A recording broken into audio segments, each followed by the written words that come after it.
The Gemara in Masechta Avodah Zarah tells us such a dramatic story, such a moving story about a person named Rabbi Elazar ben Dodaya. He was a person who was very promiscuous. He was pulled this way and that by his own instincts, by his own desires, and he was a very lowly person. There was not, the Gemara says, a house of ill repute, a zayna, in the world that he didn't visit. Whenever he heard about a new experience that he could have to satisfy his lowest cravings, he went after it. And there was a particular zayna, a harlot, who lived, the Gemara says, she lived out by the ocean, and he went to her, and as they were engaged in the Dvar Avera, in a forbidden act, she mocked him. She said, "You're never coming back to tshuva. There's no repentance for you. You've sinned so grievously." And her word struck him like a thunderbolt. And he looked up and he said, "What am I going to do? I need help. I need to come back. I need to do tshuva." Heaven and earth, he asked the stars and constellations, mountains. He asked everything and everybody to help him do tshuva. They all said, "We have our own things to worry about. We can't help you with your tshuva." And he said these words, "Ein hadavar talui elabi." It's up to me. No one's helping me do tshuva. If I want to make that climb back to the Rebbeinu Shalom, if I want to climb back to purity, it's up to me. That's what the Gemara says.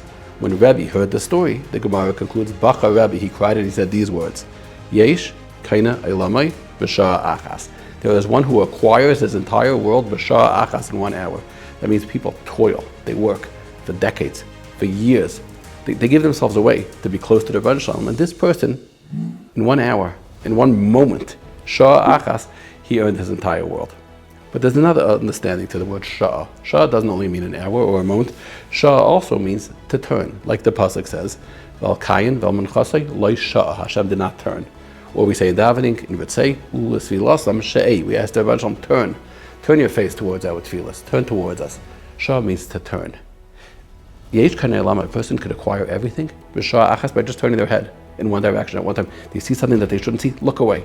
You see something that you do want to see, stare at it, be fixed at it. The power of vision is great, and the power of being able to turn your head is so great. What's an example of positive turning your head, of positive vision?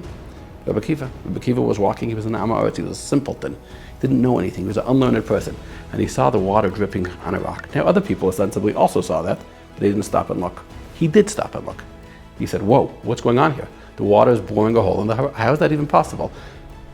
Must be that with persistence and stamina and dedication, even water can forge a hole in a rock. So Torah could do that to me as well. And he changed his life. Unlike Ba'imah, we celebrate Rabbi Akiva, the legacy of Rabbi Akiva, the vision of Rabbi Akiva. Rabbi Akiva who lost all his Talmidim and was still able to rebuild that way of seeing things.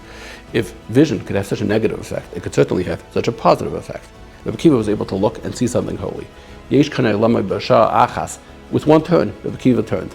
Akiva is Rosh Tevis. The word Akiva is Rosh Tevis. Yesh Kona Olamai B'Sha'a Achas. Because that's what he taught us. Unlike Ba'imah, which is a yontif so connected to him. The way we could remember that is by turning away a little bit from that which we shouldn't see and turning towards that which we should see.